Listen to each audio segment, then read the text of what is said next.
হুম, আসসালামু আলাইকুম প্রিয় শিক্ষার্থী বন্ধুরা।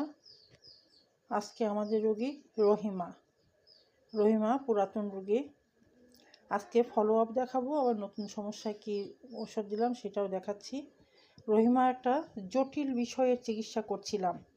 ও বেশ অনেক দিন ধরে অ্যালোপ্যাথি ডাক্তারের দ্বারে দ্বারে অ্যালোপ্যাথির যত বড় বড় নামকরা যশোরে আছে তাদের দ্বারে দ্বারে ছুটেছে, পরীক্ষা নিরীক্ষা করেছে, অনেক ঔষধ খেয়েছে, কিন্তু তার কোনো সমাধান হয়নি। তারপর শেষ পর্যন্ত আমার কাছে আবার আসলো। আসার পরে আলহামদুলিল্লাহ মাশাআল্লাহ যে চিকিৎসাগুলো দিয়েছি তাতে আলহামদুলিল্লাহ একটা সুন্দর স্থায়ী সমাধান এসে গেছে।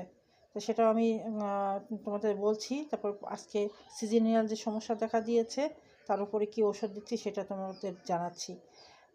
এখন তলপেটে ওর একটা ইনফেকশন ছিল, জরায়ুতে, ইউট্রাসে।